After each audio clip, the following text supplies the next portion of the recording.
Good evening. I'm Paul Carisse. I'm the director of this new unit at Arizona State University, the School of Civic and Economic Thought and Leadership, and I'm very glad you could join us for this first event in the school's 2018-2019 series on Polarization and Civil Disagreement, Confronting America's Civic Crisis. The series includes individual speaker events and interviews, some dialogue events, and a two-day conference in February. The school is co-sponsoring the entire series with two Arizona State University partners, the Cronkite School of Journalism and Mass Communication and the Sandra Day O'Connor College of Law. This series on polarization and remedies for it is the sequel to our 2017-2018 series on free speech and intellectual diversity in higher education and American society. And we're editing the many presentations in that inaugural series into a published book. And as you can see, we are very happy to be once again collaborating with Arizona PBS on recording all of these events in this year's series as they did for our inaugural series. All of those episodes aired on Channel 8 locally, and they are archived on the PBS website under the title Free Speech, Challenge of Our Times. And the full video of all those events is also available on the SCETL website. The same will be true of all the events in this year's series.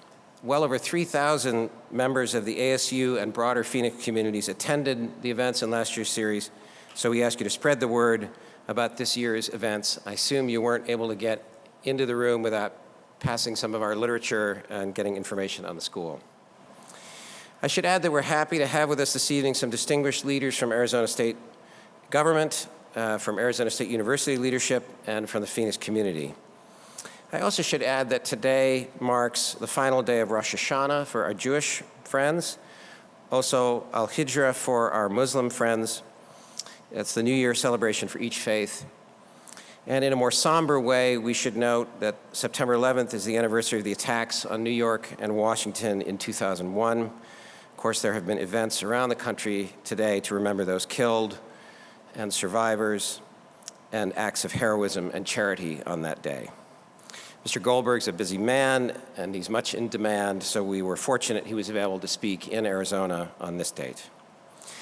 Just a few words now about the mission of this new academic unit at Arizona State University and the larger rationale for this series, and then I will introduce our distinguished speaker. The academic mission of the School of Civic and Economic Thought and Leadership is to restore the nexus of liberal education and civic education in a university, and to undertake civic education with a broader community as well. Our students discuss great works of civic, economic, and political thought in our courses, and we also organize this series and other speaker events to promote discussion of academic and civic issues, so that both in the classroom and beyond, our school is making space for robust yet civil debate. The planning committee for last year's major series felt a duty in the school's inaugural year to address one of the most contentious issues in higher education today, the rise of extreme rhetoric and actions, even to the point of violence, about the very issue of appropriate speech and invited speakers on campus.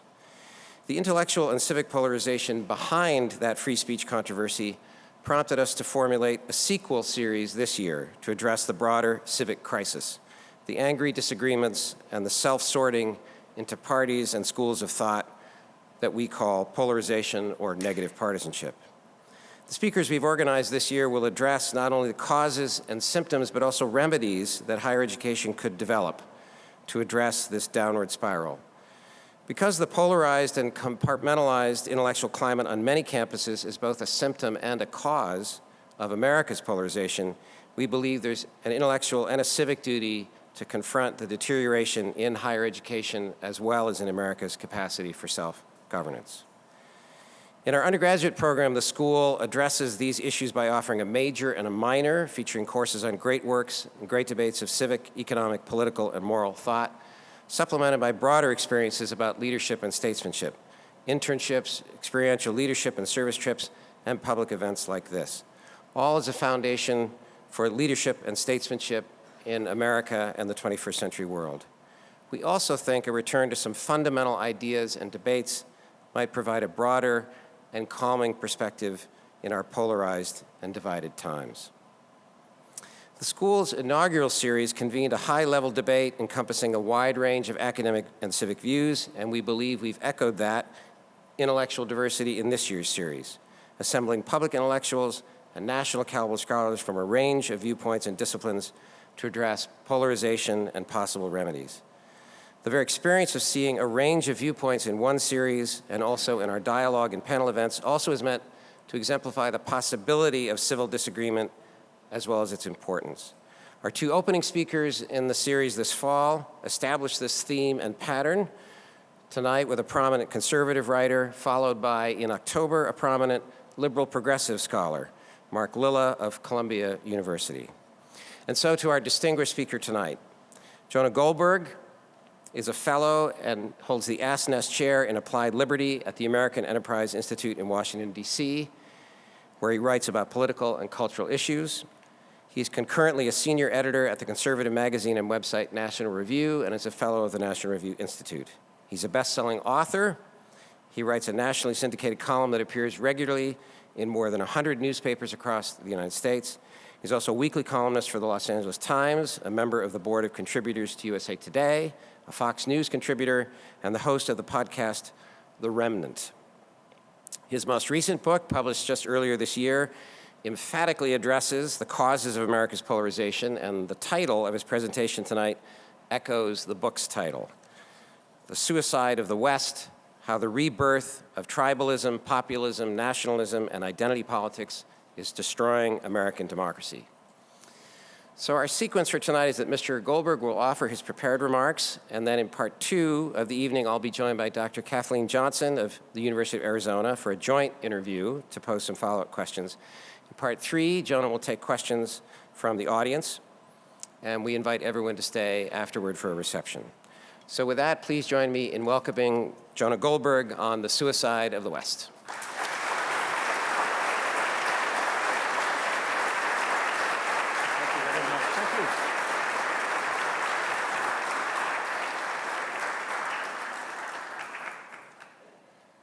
Well, just so you know, I flew in today, and while it's 5:13 to you guys, it's 2 hours past cocktail hour to me. It's a great crowd. It's a real honor to be here. The fake news will never report how big this crowd really is. Turn those cameras around. I'm going to try, in the introduction, it was referred to my prepared remarks. I have prepared remarks, but I'm going to try to sort of stay on path to the themes of this conference and this program as best I can. And I want to leave lots of time for Q&A, so as Henry VIII said to each of his wives, I won't keep you long. I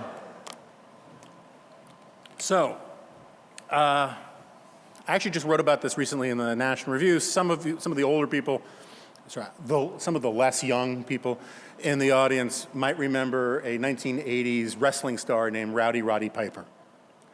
And my kind of crowd. Roddy Piper was a famous wrestler. He was also the star of a really fantastically bad movie called They Live, which was a sci-fi, one of John Carpenter's greatest sci-fi movies.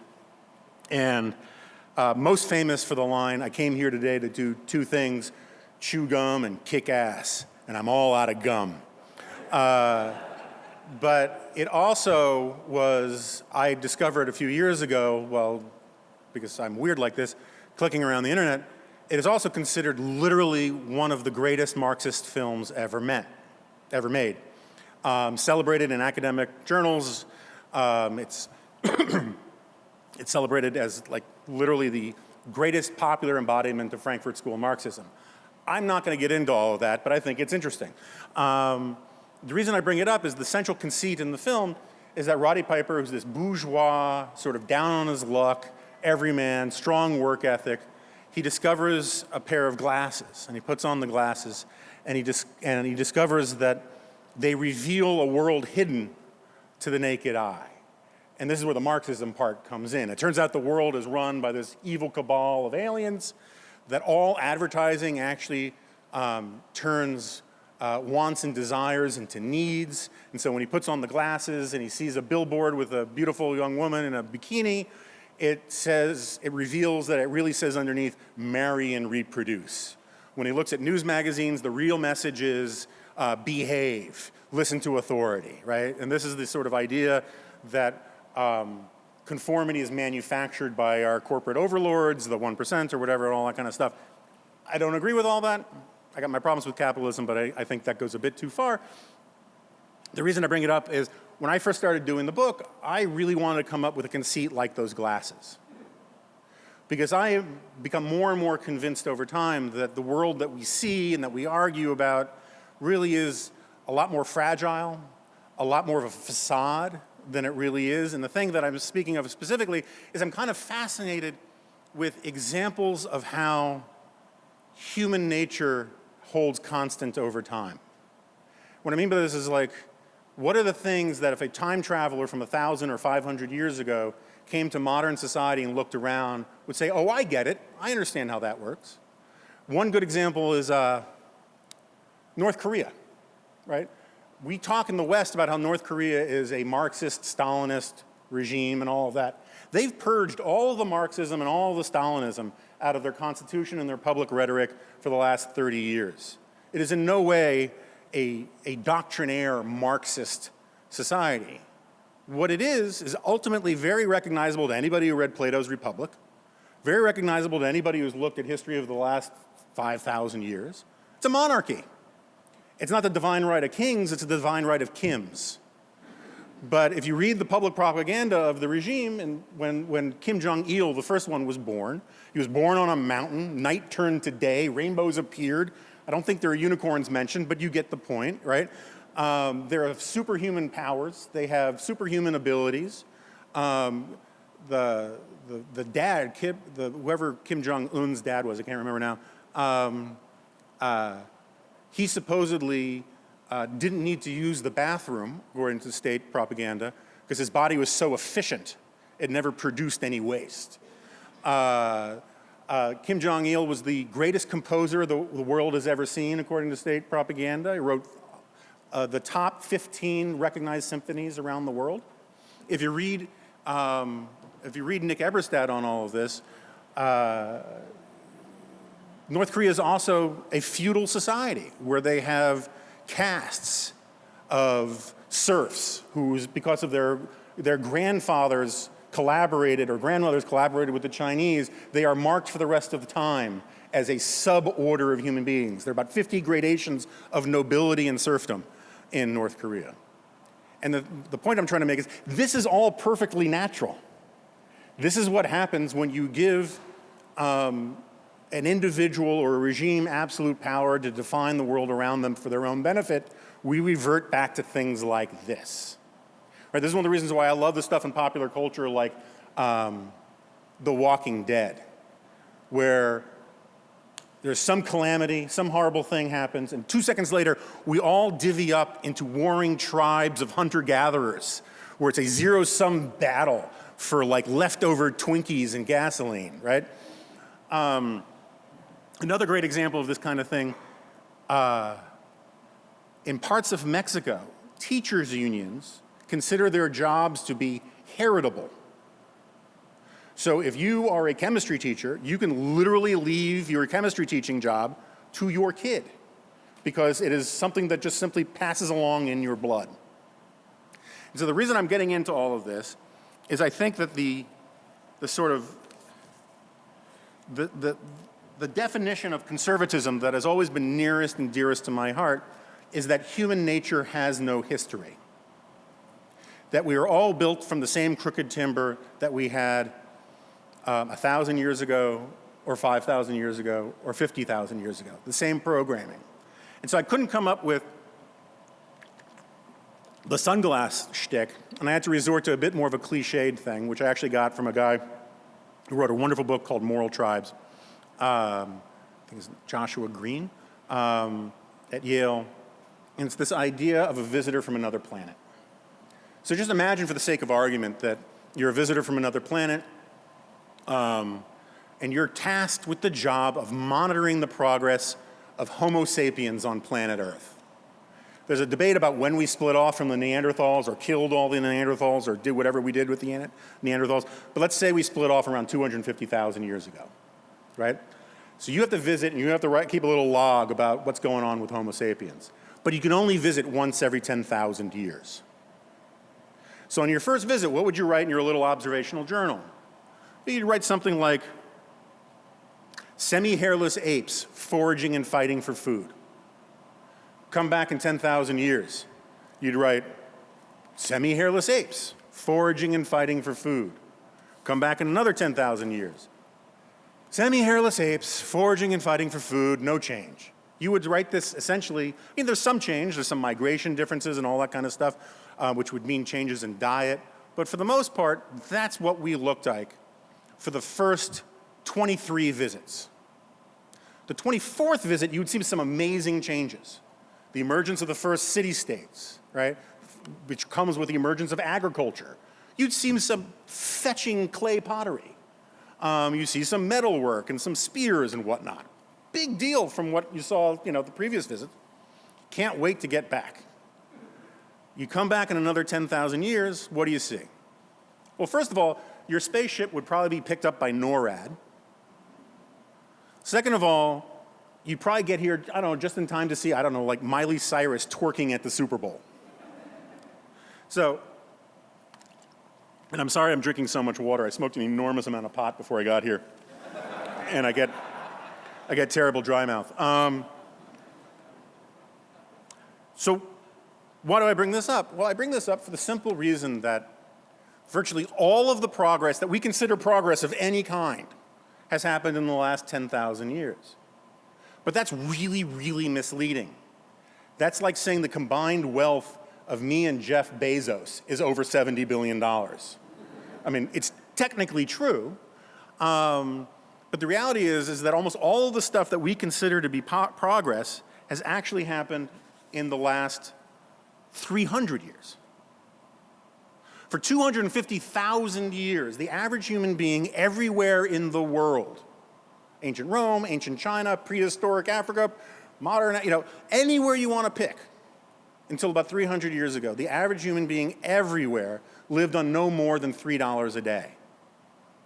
There's this big debate about that hockey stick graph that Al Gore likes to talk about how carbon emissions lead to climate change, and it's a perfectly fine argument to have, that's fine.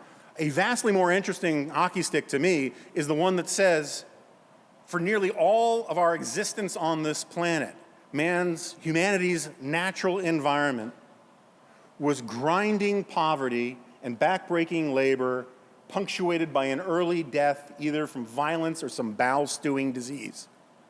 And then once and only once does it start to go like this. And it's been going up like this ever since. In fact, we live right now in the greatest moment of poverty alleviation in all of human history. In the lifetime of college students here, and the last 30 years, billions of people have been lifted out of extreme poverty. They're now talking about extreme poverty no longer being a designation in the next couple decades. And it's not because of the UN. And I don't say that the UN does some fine things, and it's helped. But the thing that did it were these ideas that started to emerge 300 years ago. That's what drives the whole world, is ideas. So what are these ideas? Well, I call this transformation 300 years ago the miracle. I don't call it a miracle because God gave it to us. I have zero problem with that argument.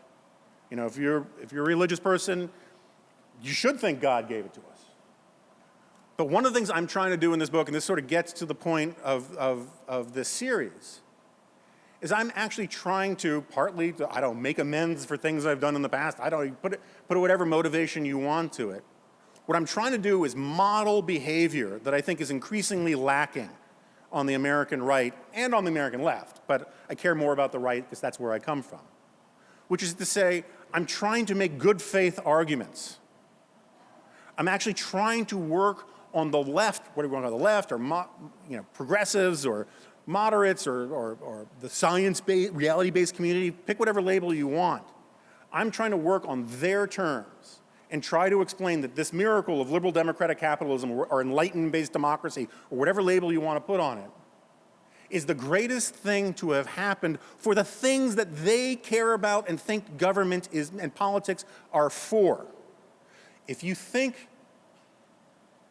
the government is there to solve poverty, if you think politics is there to help with illiteracy, to help with public health, to make people live longer, you can go down the whole list. Read Steve Pinker's book. I have an appendix that does what he does at 9,000 pages in the back of my book, showing how almost all of these things have gotten better.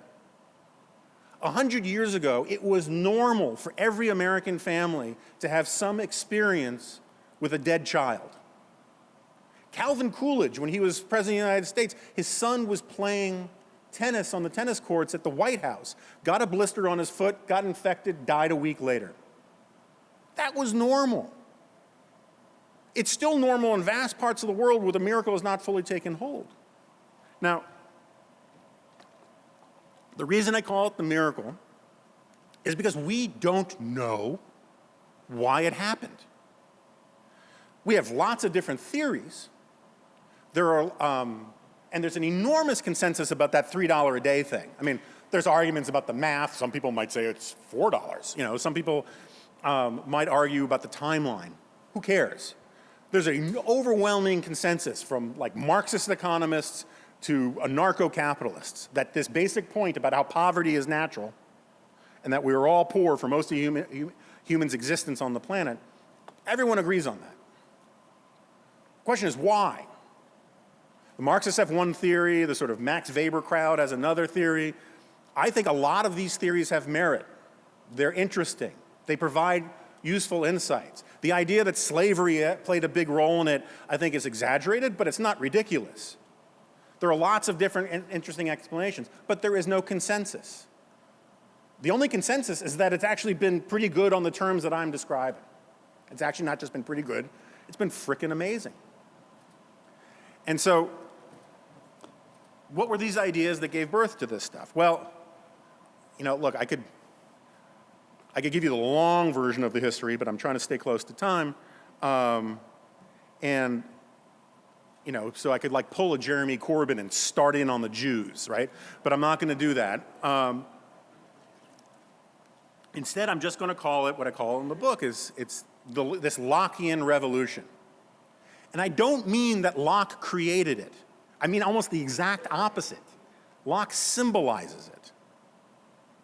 Another reason why I call it the miracle is because we stumbled into it by accident.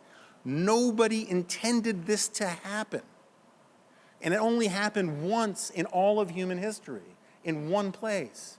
Well, arguably two places. Some people think it also happened in Holland. If there are any Dutch jingoists in the room, we can have that conversation later. I argue that it happened in England. No one planned it. It happened by accident. And what happens when you get unbelievable bounty and riches by accident that you cannot explain? You call it a miracle. What are the ideas that make up this Lockean revolution? Well, it's basically the idea that our rights come from God, not from government, that we are citizens, not subjects, that the fruits of our labors belong primarily to us, that the individual is sovereign, we are captains of ourselves, and that innovation, which is the natural byproduct of owning the fruits of your labor, is a good thing. People don't really appreciate how amazingly new this idea that innovation is a good thing is. For most of Western Europe's history, innovation, this idea of coming up with a better mousetrap, was literally a sin, the sin of curitas, questioning the established order. The Chinese, Islamic civilization, they were way ahead of the West for long stretches of time. But the problem was, again and again, in society after society, innovation ended up threatening the established order, threatening the powers that be, and it was crushed. And for whatever reason, that genie gets out of the bottle 300 years ago in England, and they can't get it back in. And that is one of the biggest reasons why we get this explosion in prosperity. Now, I'm going to skip my disagreements with all of the, I normally go through all the other explanations about where it came from. I'm going to skip all that because I want to get back on point, but maybe it'll come up in the Q&A. I know that I'm going to be grilled. And instead, I want to talk about the miracle in the United States. Part of my argument about why things are so bad, so nasty, and let me be the first to admit, they're nastier in Washington and they're nastier on Twitter than I think they are in real life. I think that's true. But one of the reasons why that's the case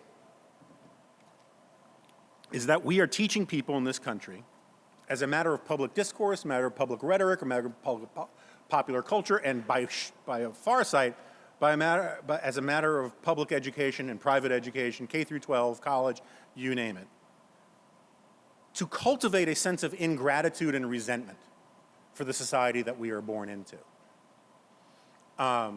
You see this all of the time in the sort of Howard Zinn version of American history, which is so popular out there, which basically says that we should be defined by our worst acts, by our worst chapters, right?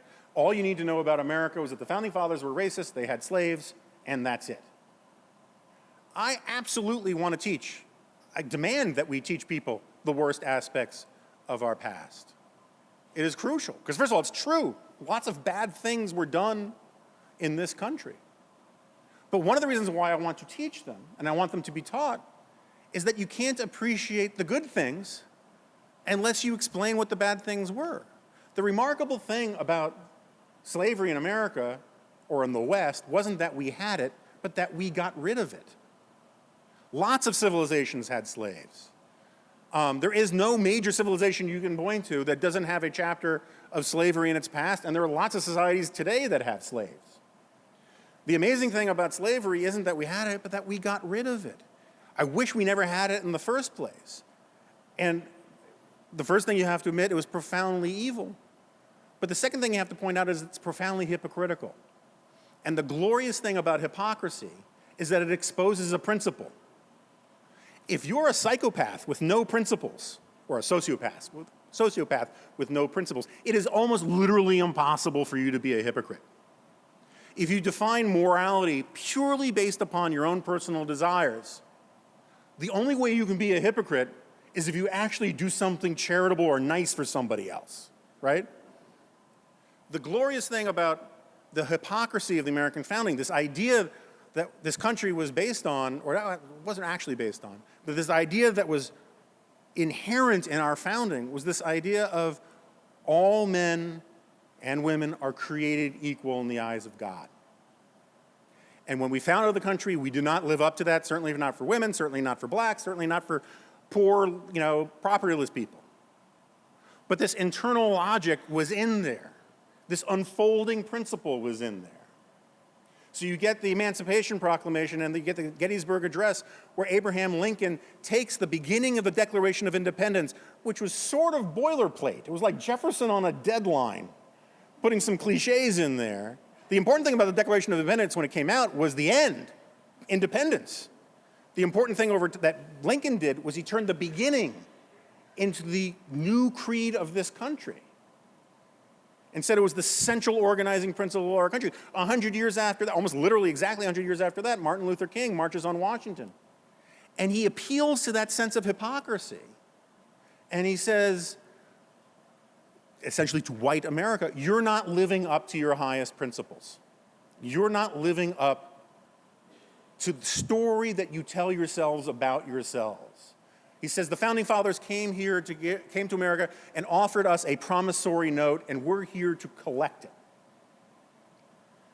The problem that we have today, which is most evidenced by identity politics, but it goes beyond that, is this idea which is central to the sort of American creed, that you're supposed to take people as you find them. And instead, we were reverting back to a very natural tendency of turning people that look different than us, that may think different than us, into abstractions. We are demonizing them.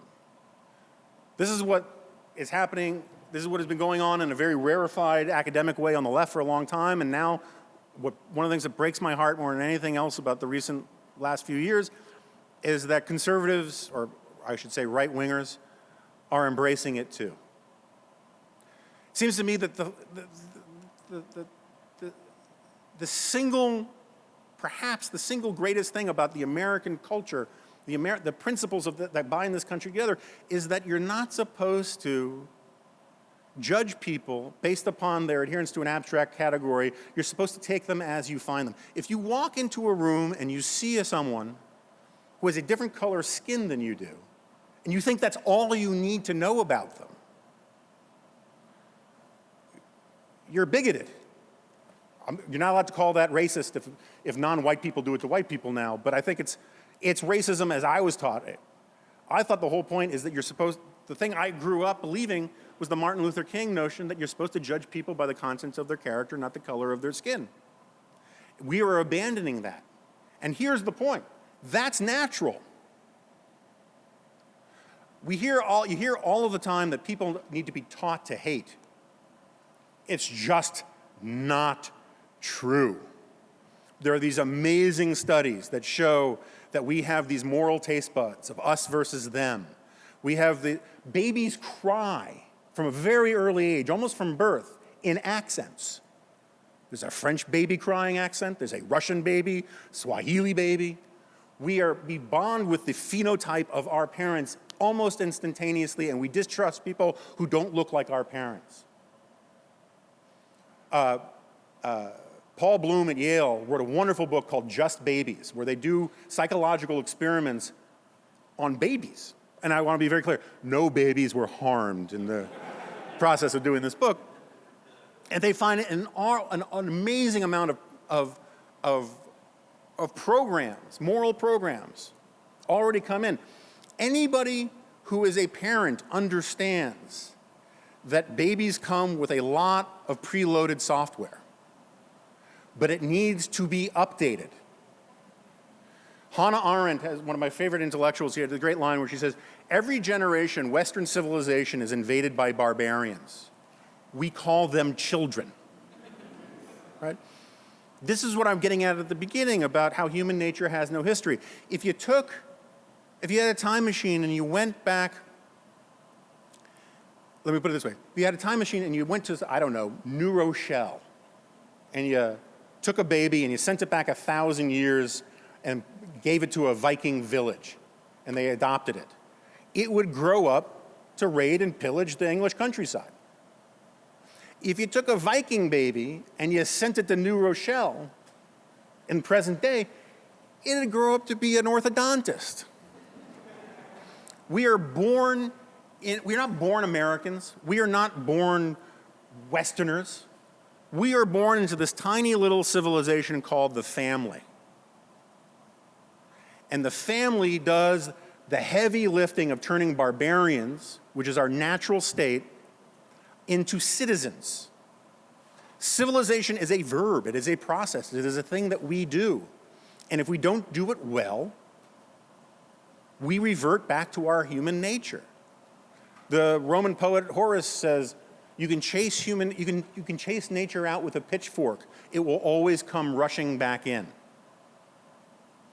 And this is the kind of point I wanted to get to with my glasses. Western civilization is unnatural. Democracy is unnatural. Capitalism is unnatural.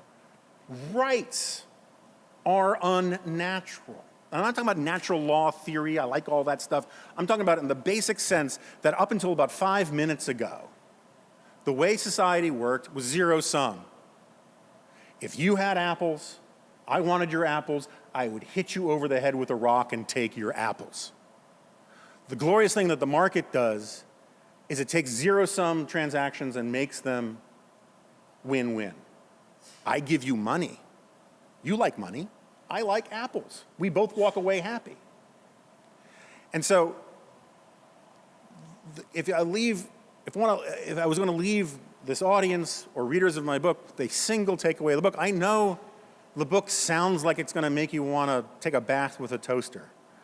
And I know people who follow my writings about the last couple years know it sounds like I spend my free time, searching Amazon for deals on hemlock. But I end with this basic point about gratitude. We teach people not to be grateful for what we have. It is a natural part of human nature to take the world you're born into for granted and think it's the way things are supposed to work. This isn't the way things are supposed to work. And if you don't teach gratitude, the opposite comes pouring in, which is a sense of entitlement and resentment, which is the opposite of gratitude. And not only is it coming rushing in, we teach it. We teach people to have a sense of entitlement. We teach people to have a sense of, I got to get mine. And when you do that, you are actually declaring war on the civilization that you're born into. You can have huge arguments about the size of government. You can have huge arguments about where taxes should be and all that kind of stuff. And I'm a conservative, so I want less. I want to push things down to the most local level possible. But on the big picture stuff, there should be an enormous amount of consensus, right? There should be this understanding that we've got it pretty good. If you go back and you read the original versions, the French and English versions from the 14th and 15th century of The Goose That Lays the Golden Egg, the way it's taught is it's a story about greed. Yeah, fine, there's some greed in there. The real story is ingratitude. This waddling bird thing walks into someone's house and starts squeezing out a golden egg every day, right? So in one version, it's this couple, these cottagers, they see the golden goose, and they use their reason, the arrogance of reason, what Friedrich Hayek might call scientism, and they, or false reason, and they say, if it's squeezing out a golden egg every day, it must have a huge lump of gold inside. Let's cut it open. And they cut it open, and it dies. No more golden eggs. And I haven't done all the inflation work, but I'm pretty sure the golden egg in 14th century France was pretty valuable. In the other version, the sort of populist version, the guy has a golden egg. He demands that it give him two, because one's not good enough. And the bird politely says, I'm sorry, sir, I can't do that. And he gets so mad at it, he strangles it and kills it, right? Forget greed, this is ingratitude. We've got this good thing going, and yet we teach ourselves, through rhetoric, through culture, through media, to celebrate this idea that it's all a bunch of crap. That if you could put on those glasses, you would see that it's all a ruse benefiting the 1% or the establishment or the globalists or wherever, Steve Bannon with all those layers of shirts is complaining about today. And so when I say there should be a consensus, I'll just close on this. This is the only part I've actually read from my prepared remark. On the 150th anniversary of the signing of the Declaration of Independence, Calvin Coolidge gave the second best public statement on the Declaration, the first best being the Gettysburg Address. And he says, about the Declaration, there's a finality that is exceedingly restful. It is often asserted that the world has made a great deal of progress since 1776, that we've had new thoughts and new experiences, which has given us a great advance over the people of that day. And that we may therefore very well discard their conclusions for something more modern, right? This is the modern argument you hear all the time. The founding fathers couldn't have imagined Facebook or airplanes, so who cares about them, right? But that reasoning cannot be applied to this great charter. If all men are created equal, that is final. If they are endowed with inalienable rights, that is final. If governments derive their just powers from the consent of the governed, that is final. No advance, no progress can be made beyond these propositions. If anyone wishes to deny their truth or their soundness, the only direction in which he can proceed historically is not forward, but backward. Backward towards a time when there was no equality, no rights of the individual, no rule of the people. Those who wish to proceed in that direction cannot lay claim to progress. They are reactionary. Their ideas are not more modern, but more ancient than those of the revolutionary fathers. Look around. Again, we have huge arguments about taxes and entitlement reforms, but through this prism, Francis Fukuyama was right 20 years ago when he said we reached the end of history. We may not stay there, but there is no better system. There is no better way of understanding the role of government, because it's this that was the goose that laid the golden egg, and nothing else. And so we can have all of these arguments about whether we should go left towards socialism or right towards nationalism, but when you're at the top of the mountain, it doesn't, left and right lose their meaning. Because whichever direction you go, the real direction you're going is down. Back into the muck where we all lived in little tribes or we were all ruled by aristocrats that asserted their self-interest over the common interest and over our rights and liberties. And so wherever you come on this, have a little bit of gratitude for where you are, because it could be a hell of a lot worse. Thank you all very much.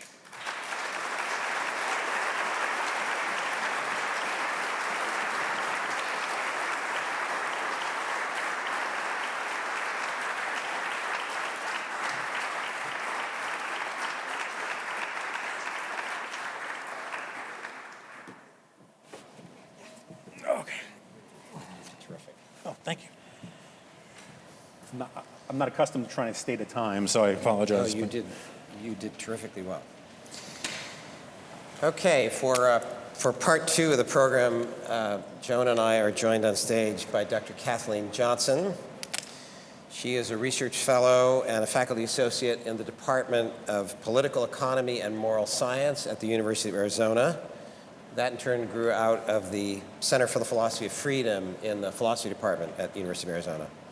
In addition to her university teaching and her research as an experimental economist, Dr. Johnson led the Office of Economic Education at the University of Arizona, and she's continued that kind of work in the center that was in the philosophy department, now in the new Department of Political Economy and Moral Science, offering workshops and university courses, especially for Arizona K-12 teachers to become more effective teachers of economics. So I will start with the grilling of Mr. Goldberg, and then Kate will have a chance to ask a couple questions, and then the ball will come back to me. So Abraham Lincoln referred to the Declaration at one point in the run-up to the Civil War as the apple of gold, but there was a frame of silver built around it, drawing on a verse from the Hebrew Bible, the Old Testament. So I wanted to ask about one of the things we might be grateful for, constitutionalism. So you talked here about mostly the sort of economic miracle, but in the book you have a whole chapter about the growth of constitutional government and the Americans writing this down. That was the American miracle. Complicated forms of government to ensure that equal natural rights would be protected against kinds of tribalism or aristocracy. So for our audience, explain why it is that we have forgotten to be grateful for complicated constitutional government, and in what way populism, as we're seeing it now, is the antithesis. It's the forgetfulness about that complicated constitutional government. Yeah, so a good illustration, and should I move this up? Can people hear me? I think you're okay. Okay. A good illustration of this, of sort of my point about all of this, is the Fourth Amendment, right? It's very similar to my point about the Declaration. The idea that a man's home was his castle can be traced back to, 4th century England. It is this idea that was a staple of English culture long before there were English laws to speak of. And it was over time, it gets enshrined in English common law, which is mostly judge-made law, and over time gets refined into this legal concept. But the causation starts with this cultural thing. Part of the argument in my book is that the English were just weird. There are lots of reasons for why the English were weird. They never had standing armies. When you have standing armies, you get absolute kings who can crush everybody. Watch Game of Thrones, it's a big part of that. It was an island, so they didn't need the standing armies, so you had competing institutions of power. They had a rich tradition of common law the Romans really never got rid of. You could do all these Whiggish reasons for it, but they had this sort of quirky, weird culture. And the thing is, it comes to America, and the thing the Founding Fathers did is they polished it, and they refined it, and then they wrote it down, which was awesome, right? Because then it made it really hard to get rid of. And so, take, for example, John Locke's essay on Notes on Toleration, essay on I can never remember what that was. Letter concerning. Concerning, that's why, because who says things like that? Who says things like that? He introduces, for a lot of people, this idea of religious tolerance, right? You have, after the religious wars of Europe, you have the Treaty of Westphalia, where all of a sudden people realize, as Herbert Butterworth put it, as a famous historian put it, Butterfield, that Butterworth is the syrup. The futility of trying to change men's minds at the point of a sword, or something like that. And so Locke talks about the need to have tolerance for these dissident religions, right? That we need to, like the Calvinists and the Puritans. But he says, I ain't talking about the Catholics. Mm-hmm. Those guys are dangerous, right? And so, but this idea, this argument that hasn't reached its logical conclusion comes to America, and Jefferson picks it up, and he refines it and says, not only should Catholics be tolerated, but so should Hindus and atheists and pagans and all the rest.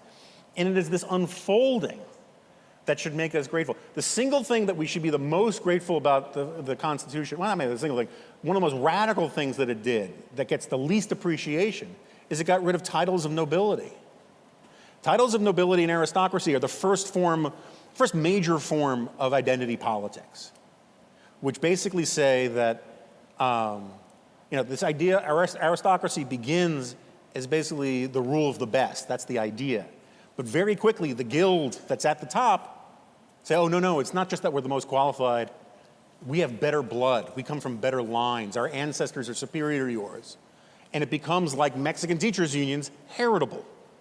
And so you could have a drooling moron son of an earl who is orders of magnitude dumber than some serf's kid, and he gets all the perks and privileges simply because by accident of birth, he deserved better treatment. The Founding Fathers understood the problems with that and got rid of all of it, and they wrote it down and they made it hard to change. And so one of the things that, like, Barack Obama gets absolutely right is that, and a lot of my friends on the right freaked out about, is the only thing that really gives the Constitution power and meaning is the power and meaning we invest in it. And when we don't do that anymore, and we're really bad about doing that now, in various and sundry ways, it basically it frees up society to go whichever way it wants. And this is the point about populism, and I'll be very brief. Populism is not the same thing as democracy. Democracy is about disagreement. Democracy is about debate. Democracy is a procedural thing as much as anything else that has to be tempered by other mechanisms. Populism is the rule of the crowd. Populism is inherently, a little populism is fine because it provides passion, just like a little nationalism is fine. All poisons are determined by the dose. But when you let populism run riot, it is inherently anti-intellectual and it is inherently anti-democratic, which is what the Founding Fathers hated it. The worst tyranny they feared was the tyranny of the majority. You know, one person with the law on their side is supposed to be the majority. The hero of the political unit that is supposed to be heroic in our American culture is the individual, not the mob. And so the Founding Fathers created a system that made it very difficult for passions to override everything else. And the inherent nature of populism is to say, my group is more important than your group. It is a primordial aristocracy in the making that says, when I get power, I'm going to make it all for my people's benefit and nobody else's. And it is inherently intellectual in the sense that morality is defined by what's good for my group. It's tribal. And so my favorite line about populism comes from William Jennings Bryan, famous populist in the 19th century, who said, "The people of Nebraska are for free silver, therefore I am for free silver. I will look up the arguments later. That kind of populism is all over the place these days, and it's something I'm fighting on both the right and the left. Thanks. Jonah, you say we've stumbled into this miracle and we can stumble out of it. Right. Besides being a lesson in gratitude and humility, your book, to me, is a lesson in experimentation. So it's a cautionary tale about too much change without pausing for reflection. So it's a cautionary tale right now because we have so much to lose. Mm-hmm. So understanding economics, to me, is key to understanding the value of this miracle, the value of the positive sum games we've learned to play. So for someone who's dedicated most of her adult life to teaching and to economics and to teaching economics, we teach what we believe to be true. We could be wrong. Sure. It's a kind of insanity to think that we couldn't be wrong. So how do we teach what we believe to be this truth without setting ourselves up or setting our students up to fall? And how do we make ourselves worth trusting? That's a good question. It's a big question. You know, one of the reasons why we're in the mess that we're in is there's this enormous breakdown in social trust. And as you know, capitalism and democracy depend on very high levels of social trust. I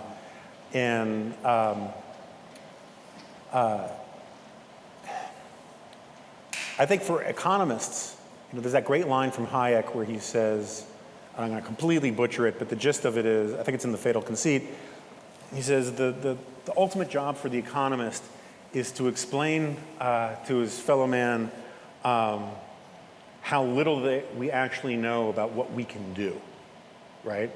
And I think that, so I gave those, I'm not sure this answers your question, but it's partial answer. The two stories of the goose that lays the golden egg. One is the populist version, which just screams, damn you liberal democratic capitalism, I want more from you, right? It's the Occupy Wall Street, version of this. But there's another version, which is the one where they use their reason. And that's the Paul Krugman version of these things, right? Is that I am so unbelievably smart that I can use my reason to outthink the market, right? There is no knowledge problem because, I'm thinking X% of the time and X equals 100. And I'm just so smart, I can outthink everybody because I'm such a great expert. And the thing I think that everyone should take away from Hayek and from conservative economics or free market economics generally is how difficult it is to outthink the market because, and the civilization itself. Obama and Elizabeth Warren got a lot of grief for saying, you didn't build this, right? About the businessman who had a business. They had a point, they just had a point enlisted to a terrible goal. But civilization itself is like the cloud. We outsource vast amounts of our thinking and our wisdom. That's what tradition is eons of trial and error, where we've tried things, they haven't worked out well, and then we build on that cumulatively. And I think that for economists, there is such a temptation to think, aha, I'm at the pinnacle of all knowledge, or I should say for social scientists, and to use the jargon of my field as a way to actually conceal far more down-to-earth ambitions. And so I wish, in a lot of ways, again, I don't want to get into your branch of things. One of my big rules is not to talk to people, not explain things to people who know more about a subject than I do. But so much of economics these days strikes me as, to use a technical term from your field, witchcraft. It's a lot of squiggly lines and numbers and incantations. I much prefer the sort of tradition of Schumpeter, the tradition of Hayek, which had a mathematical side, but really was the deployment of the mother of all social sciences, which is history, to make arguments. Edmund Burke says, example is the school of mankind, and you will learn it no other. We have a very good record that shows that there's some flexibility about how much of a statist regime you can have, but the path is actually pretty narrow. And we don't teach that very well now. We instead do an enormous amount of stuff about regression analysis of how many Uber drivers are left-handed, or at least that seems to be what makes for popular journalism about economics, and it's lost on me. I think you need better company. Okay, but so I'm not asking for a magic bullet, but when we try to teach economics, and we do have a strong K-12 program in Arizona, we have not-for-profits. The Arizona Council for Economic Education works on this, and because it is, you get a fresh crop of students every year, and they have to be taught that trade matters, right. Free trade matters. You want to play positive-sum games. That's how you want to live your life. But there is a lot of, it can be perceived as an ideology, even as innocent as that sounds. And so I'm struggling with how to get back to economics separate from politics. Yeah. And so that's where my... I get what you're saying. I mean, again, you know more about how to teach economics than I ever will. Irving Kristol used to say that there is no such thing as non-free market economic theory. And I kind of agree with that. I understand some of the arguments against that. It's the labor theory of value and economic theory. And ultimately, my argument is no, it's not. It's a romantic or a political or an ideological theory being imposed on economics, because economics at the end of the day is the study of choices. And when you have a political system or an ideological system that goes too far in circumscribing what are considered legitimate choices, what was it that Nozick says in Anarchy of the State and Utopia? A socialist society would have to ban consenting acts of capitalism by consenting adults, right? One of the things you get from Hayek is that so much of the stuff that pretends to be economics is really the imposition of political preferences, invoking the authority of economics, where it actually is pretty silent. And how you teach that to people, I am not entirely sure. That's really nice, thanks. Thank you. One final question from the peanut gallery here, and then we will take questions from the floor. We have two microphones in the aisle. So this is a very large, ambitious book, Suicide of the West. I wanted to ask one question about civil society and culture, because you have chapters on that, a whole chapter on the family, for example. At one point, you make the suggestion that a possible path out of our very polarized, acrimonious politics, which focuses on contests over the big prize of power in Washington, D.C., presidency, the administrative state, now the judiciary, would be to decentralize some authority. And I can imagine the liberal progressive answer, of course, that's what Goldberg says. He's a... So that's one question for you. Why would anybody other than someone who comes from, you cite Yuval Levin, sure. Right? And then the second is, if we did decentralize, you also have a very sobering chapter on the family, right? One of these mediating institutions of civil society to which you would give more authority and responsibility if we decentralize, but it's in very bad shape. So that's sort of two parts. What's the larger argument for thinking about pulling some power back from Washington and redistributing it? And then what about one of those institutions? So I'll start with the family part because I have a much shorter answer for it.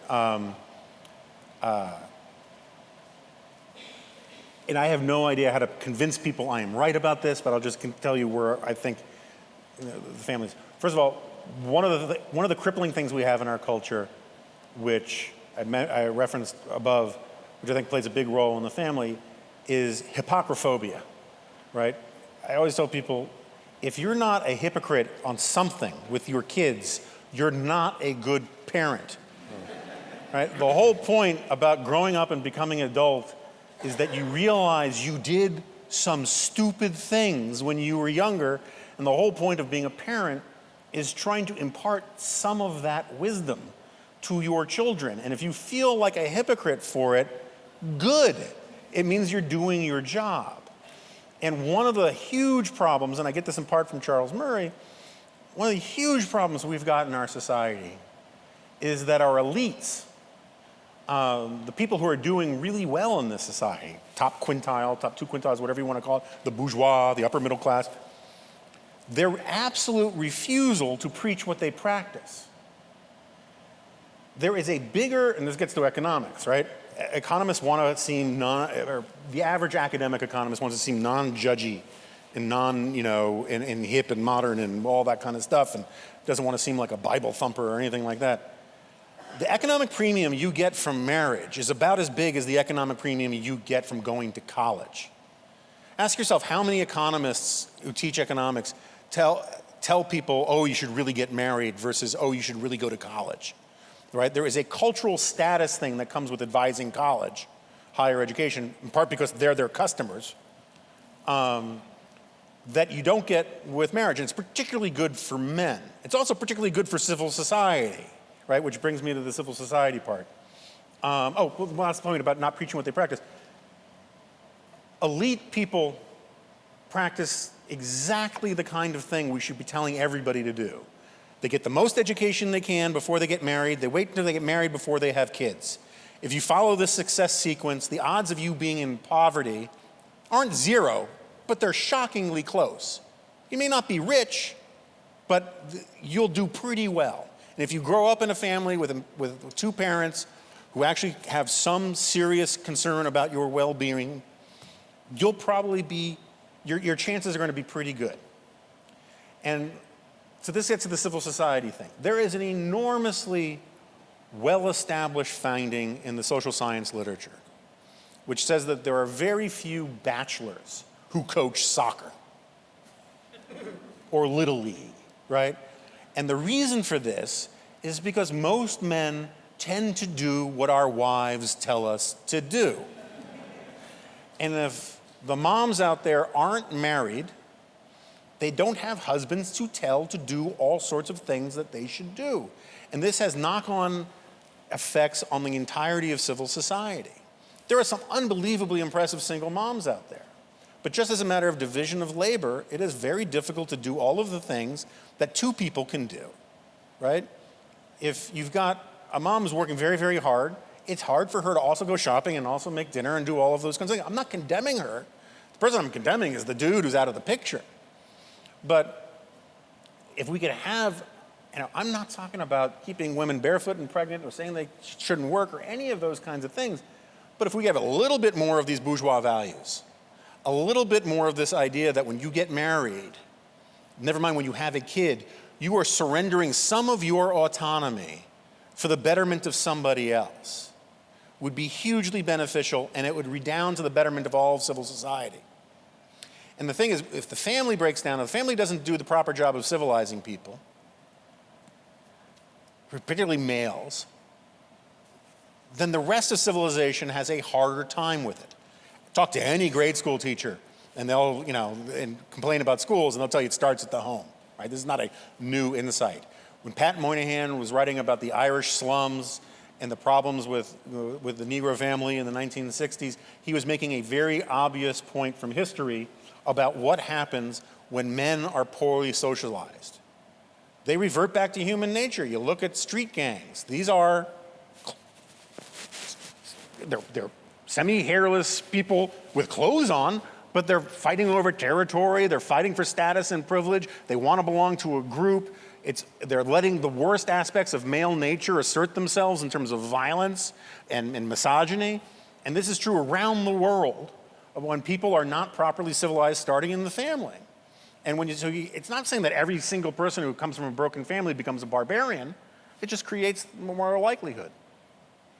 And so one of the reasons I think why I want to push power down to the most local level possible is that it's not just family breakdown, it's almost all of these local institutions are doing a much worse job of holding society together. And we live where we actually live. We don't live on Facebook. Facebook is a frickin' envy engine. which makes us think everybody else is living much fancier, more exciting lives than we are. And it also helps, things like Facebook also help us turn our fellow citizens into abstractions that we hate. And so I want to push things down to the most local level possible, not because we'll get rid of politics, not because we'll get rid of culture wars, but we'll have accountability. You push these things down to the most local level possible, you know who the powers that be are. You know their names, right? You have democratic fights about all sorts of things, but the winners have to look the losers in the eye the next day. Teaches you a certain amount of humility. And if you start investing local institutions with more power, people will stop looking to Washington to solve all of their problems, which invests in Washington power it does not have. And so I agree with you, the left does not like federalism when they have power in Washington. I wrote a column about this in the LA Times a couple of years ago when Trump was elected. I don't want to point out the hypocrisy of liberals all of a sudden liking federalism. I mean, California, there are people in California talking about seceding, right? I want buy-in. I want to say, hey, look, that's what we were talking about. If you talk to college kids, you know, and you say you want to push power at the most local level possible, quickly say, oh, you want states to be have slaves? No, you know, we had this thing called the Civil War. We amended the Constitution a couple times. Pretty settled issue. I do want college kids in Oregon to be able to buy stinky cheese that tastes like death without asking the government in Washington to approve it. Right? The idea that the government in Oregon wants cheese importers to poison their customers with unpasteurized cheese from France is bat guano crazy, right? There is an enormous amount of stuff that you could push down to the most local level possible that, among other things, would make this a more interesting country to drive across. You go to Austin, you see the bumper stickers, keep Austin weird. Yeah, keep Austin weird by letting Austin decide how it wants to live. We talk too much about diversity, which says that every institution should come in every hue and shape of humanity, but all think alike. What we need is variety. Weird places where they do things weird ways. You gotta protect basic civil rights. You gotta follow the Constitution. But other than that, let your freak flags fly. Because it lets more people live the way they wanna live. And so in San Francisco, they'll live one way and I won't like it and I won't live there. And in another place, they'll live another way and I won't like that and I won't live there. And people will sort and live in the kind of places that they wanna live. And I do the math for college kids all the time. Federalism is the best system ever conceived of, or subsidiarity, wherever you want to call it, for maximizing human happiness because it lets the most people live in the kind of places and among the kind of people they want to live with. Why you would want one-size-fits-all politics for a country of 330 million people is beyond me. And why college kids in particular, who live the most bespoke lifestyle of anybody in human history, where they get everything they want on demand on the terms that they want, particularly elite college kids, and they live an iPhone lifestyle and they vote for a post office party. It's baffling to me. So yeah, push it all down to the most local level possible. Some things will percolate up to be federal issues because they have to. But let's start from the assumption that people who live closest to the problem also live closest to the solution. Instead, we turn it upside down and we think a bunch of pinheads in Washington who think the smartest way to get the most gold is to cut open the golden goose also think that they know how people in Bozeman or Phoenix know how they want to live better than the people in Bozeman and Phoenix. It's insanity. Questions from the audience? We have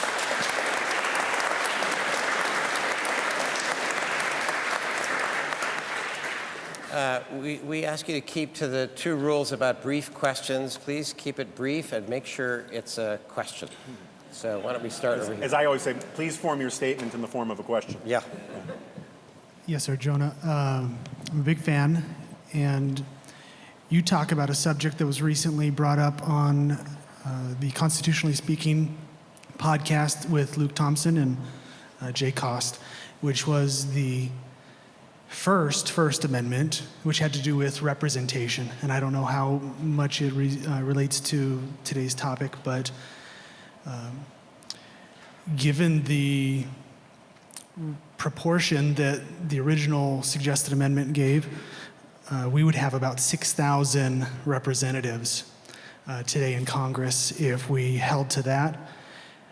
I'd like your comments on what you think the most interesting consequences politically and for partisanship would be, and also what you think the actual principle is, despite what those consequences are for our benefit or not. Sure. I have many thoughts on this because I don't know if people know my origin story as a pundit, but a lot of it has to do with the fact that George Will called me an idiot. Because I asked about this when I was a little larval policy gnome at the American Enterprise Institute in 1992, 91. And I said, he was talking about, this is back when he was pushing for term limits. And I said, hey, instead of limiting the choices of the people, why not actually go back to what the Founding Fathers intended and make congressional districts have about 30 or 40,000 people in them and radically expand the size of Congress? And George said, that may be the dumbest idea I've ever heard. And it filled me with such righteous rage that I,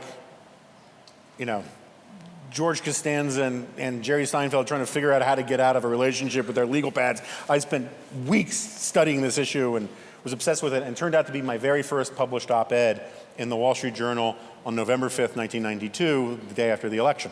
And I am very keen on the idea. I'm not saying there aren't problems with it, but I think that the House should become more democratic. The idea, for those that don't know, basically the fire marshal set the number of congressmen at 435 because that's the number of seats in the House, which I think is an idiotic thing to do. There's no reason you couldn't have standing room only like they do in the British Parliament. There's no reason you couldn't do it by teleconference. I mean, who cares? It's not like there's a lot of deliberation in that room. But not only do I want the House to become more democratic, I want the Senate to become less democratic for a lot of reasons, including the demographic changes that are already ongoing. The Senate is becoming shockingly unrepresentative of the country, and that's going to create real blowback. And I want to own it. And so the Senate is supposed to represent the states, not the people within the states. And so maybe getting rid of, I guess, the 17th Amendment would be kind of fun. I'm not saying there wouldn't be downsides, but I'm intrigued by the idea, and I keep thinking about revisiting it. Hey, Jonah. Hi. I noticed you were on Ben Shapiro's show this year, and I've noticed in articles that he's been demonized as somebody not appropriate to invite to college campuses. I was wondering, why do you think he's recently been in articles saying that he shouldn't come to college campuses, and also who is his mirror on the left in terms of politics and extremities and tactics? If I understood the question, I mean, why is he being demonized? Yeah, I think it's just been like this year. Yeah, look, I'm friends with Ben. I have a lot of respect for Ben. Ben has showed me something in the age of Trump that was a pleasant surprise. Ben is very, very smart.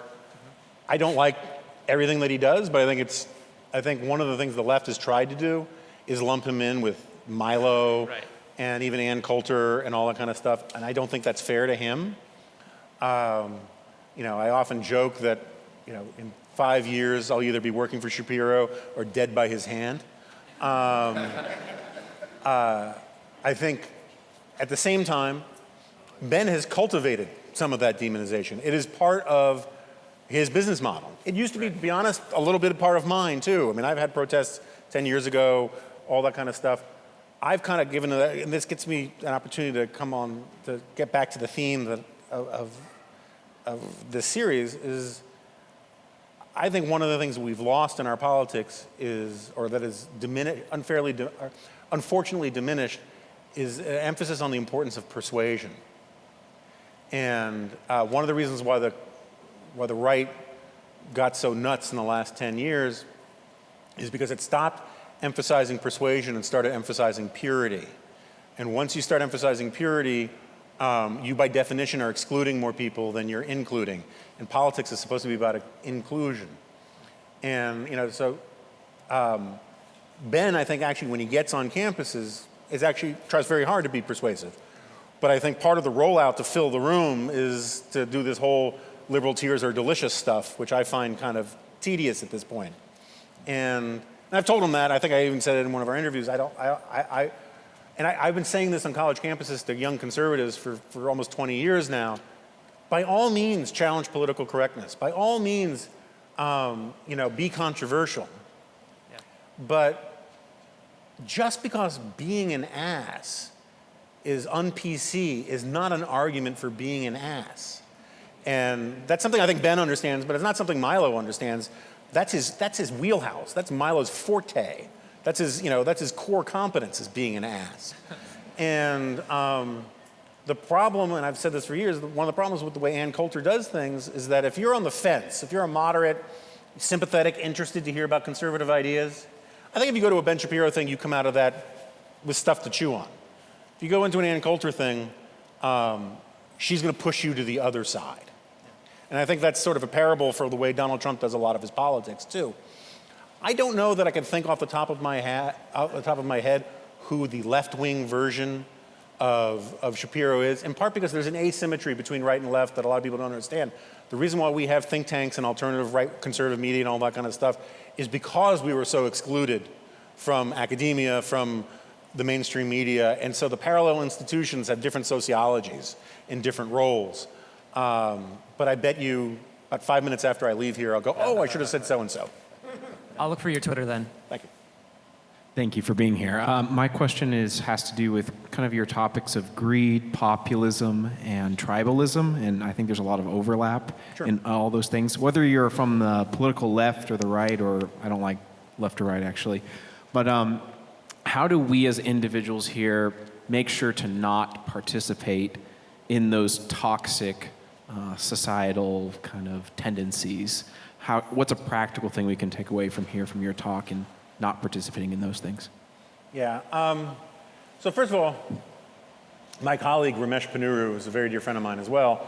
He's been saying for years that his goal in his writing is to deal with the left's best arguments rather than their worst, which I think is a really admirable position, and I try more and more to follow it. Sometimes their worst arguments are just so much fun, that you gotta give in to the temptation every now and then. But what I really do believe is to get off of this tribal understanding of the transitive property. This idea that I can find the worst example of the other team and say, this applies to all of them, right? They're all like this person, whether it's a horrible person on the left or a horrible person on the right. Not everybody on the left is Louis Farrakhan or Michael Moore, pick whoever it is, right? And not everybody on the right is Milo or Richard Spencer or any of those kinds of people, right? And so one of the things to do is to try to understand the best version of your opponent's arguments, rather than try to reduce it to the worst version. And I agree with you, there's a lot of overlap between tribalism and nationalism and identity politics and all these kinds of things. The proper word for all of this is the coalition instinct. We come with a lot of programming that says that even within our tribe or our troop or our family, we are wired to want to form coalitions to protect our interests, right? I mean, it's the first thing you do when you go to prison is find your gang, right? And the coalition instinct allows us to make apologies for the worst examples of our own behavior while dismissing the best examples of the other side's behavior. And so you can see this in sort of the corrupting effect that you get with a lot of the Trumpism stuff.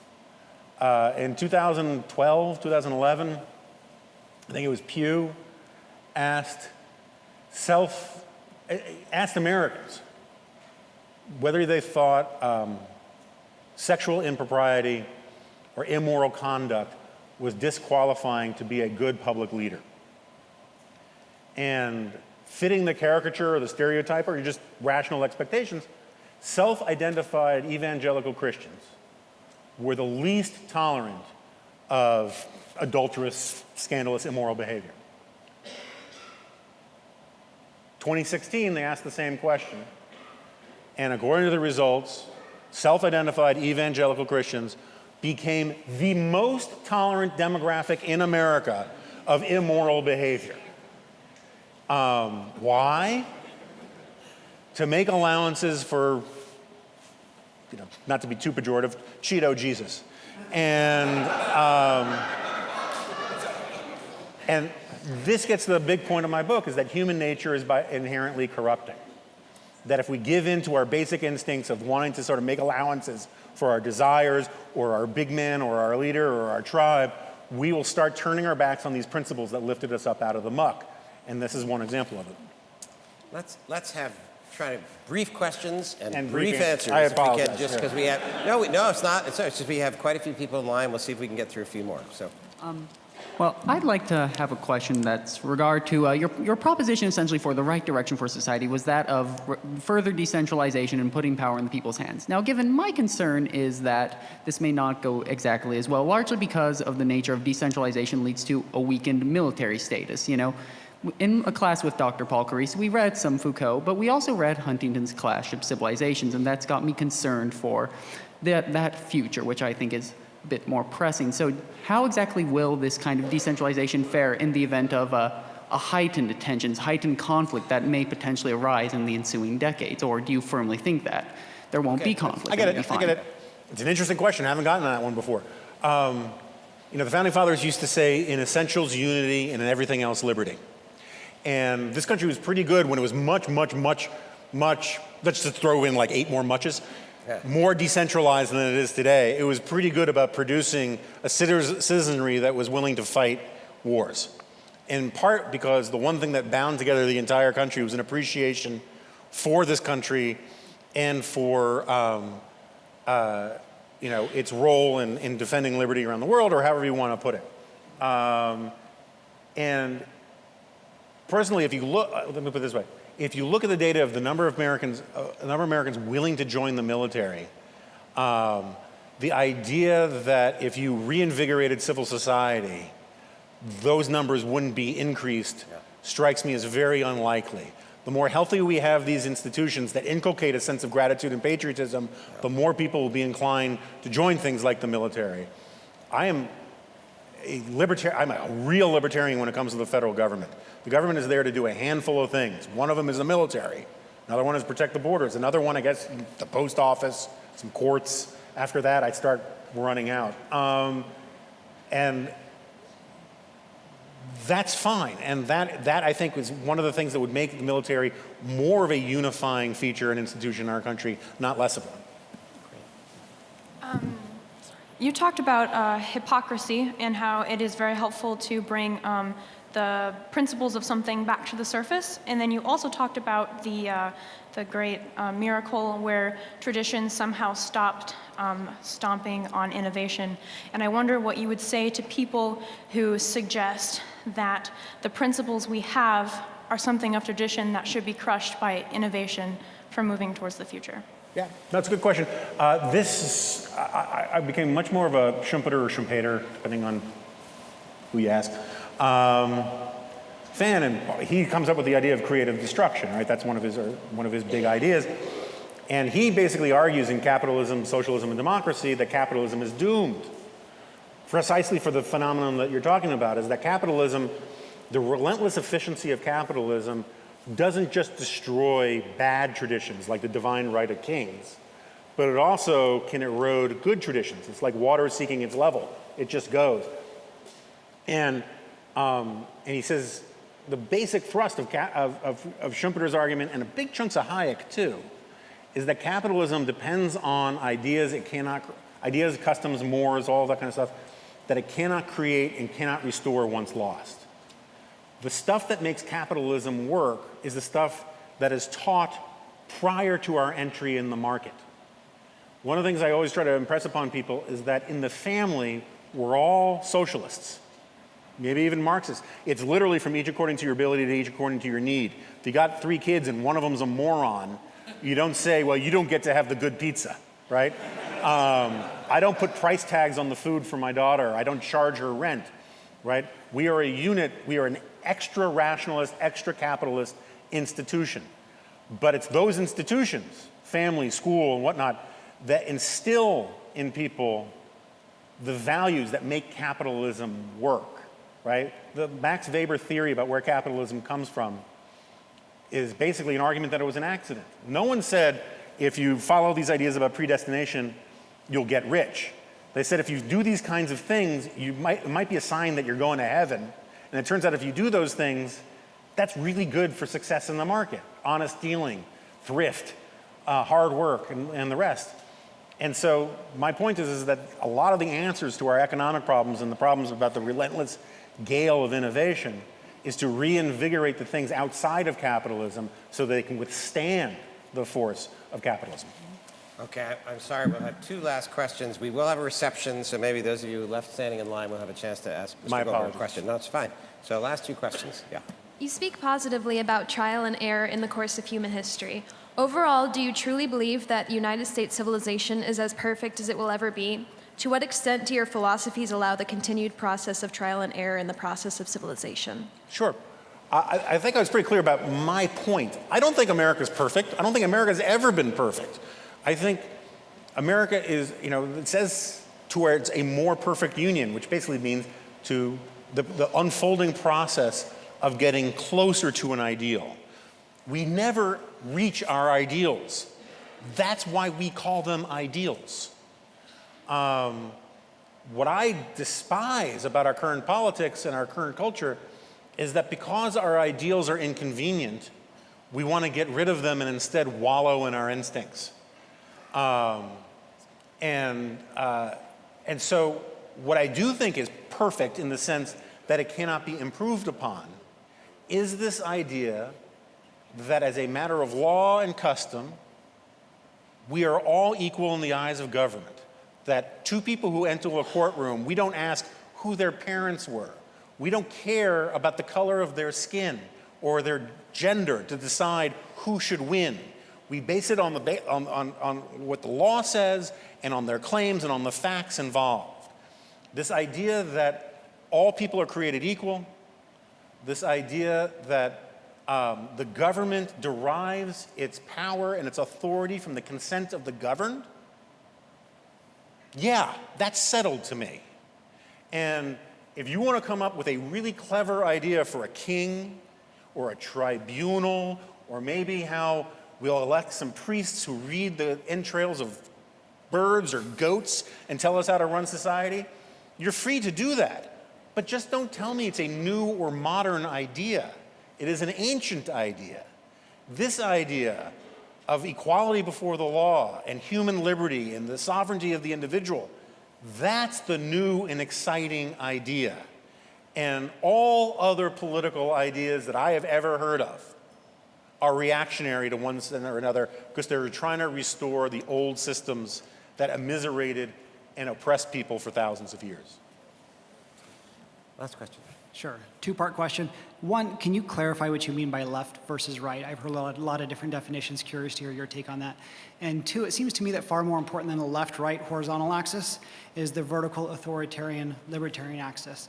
And just wanted to get your take on that as far as what we can do to maybe shrink the state or the authoritarian axis and focus a bit more on the institutions of the family, the church, the small business, as you've mentioned before. Mm-hmm. Yeah, so I mean, part of my point about decentralizing, getting power out of Washington, is that there will still be problems. And these other institutions will pick up and do a better job of dealing with these problems. But they'll also deal with human beings as they know them, right? And so socialism kind of works so long as you know everybody's name, so long as you recognize their face. Once you get beyond a small group of people usually sort of trying to fight off zombies or living in the woods, socialism stops working, right? When you have a vast central authority that reduces everybody to a number, it really stops working. I agree with you that the left-right thing is problematic, particularly right now. Because one of the views, I feel very passionate about this, and I have big arguments with my friends and my colleagues at National Review. My friend and boss, Rich Lowry, is sort of rediscovering the virtues and the glories of nationalism. I argue that historically, nationalism taken to its full conclusion and socialism taken to its full conclusion are the same friggin' thing. Read any speech by Fidel Castro and replace socialism with nationalism. The sentence doesn't change its meaning. When you nationalize an industry, you socialize an industry. Nationalized healthcare is socialized medicine. And yet, because we have this vestigial thing that comes out of sort of vital center liberalism and alas, Hannah Arendt and Arthur Schlesinger and some people I like on some other regards, we've bought this idea that totalitarianism is meat, right? That you can be so right-wing, you're left-wing, and all of this kind of stuff. And for years, I used to crap on that idea. That's changing, because now I still think my remnant kind of conservatism is still in the saddle, at least intellectually. But there are lots of people on the right who, Steve Bannon is a perfect example, who love statism or socialism so long as they get to call it economic nationalism and they get to make the decisions. And that idea is becoming more and more popular, in part because people have to defend what Donald Trump is doing. Donald Trump wants to pick winners and losers in the economy. And so many of my friends who denounced that when Barack Obama did it are now celebrating it because despite, Donald Trump has a mandate from the American people. He lost the popular vote, but whatever. He has a mandate from the American people to pick the winners that he likes based on a benighted understanding of economics from that hasn't changed since 1982. And so in my view, the left-right thing, which is never an Anglo-American concept to begin with, it comes out of the French States General where the more you were a defender of rule by throne and altar, you were to the right. The more you were a classical liberal, you were to the left. In the Anglo tradition, if you agreed with the prime minister, if you were the yeas, you sat on one side. If you were the nays, you sat on the other side, and it would switch depending who was in power. And so, for most of my life, to be left meant to be statist. To be left meant to subscribe to some version from Marxism to progressivism to welfare state liberalism. I'm not trying to be pejorative, I'm just trying to be descriptive. And to be a conservative, to be right, meant you were defending essentially the classical liberal institutions of the American founding with some software updates to it. If the reason why I started a podcast called The Remnant is that if we now have a fight between statist nationalists and statist socialists, that leaves me sitting on the sidelines with people who say I don't want a part of either of those things. And I agree with you, the authoritarian thing is useful. I may have to call myself a classical liberal. I may have to call myself a libertarian. I might go old Whig, which I have a soft spot for. But that's the task at hand. But my position right now is I'll be damned if they can have the party. I'll be damned if they can have the movement. And I'd rather stick it out and fight because it's a good and glorious fight. You should be a happy warrior in this fight because you're on the side of human liberty. You're inside the one thing in all of human history that has truly done anything to fight poverty, that has truly done anything to fight bigotry and fight, institutionalized ignorance and oppression. And if I end up having to change my label to be able to explain things to people, that's a small price to pay, but I'm not there yet. Thank you all very much. Thank you.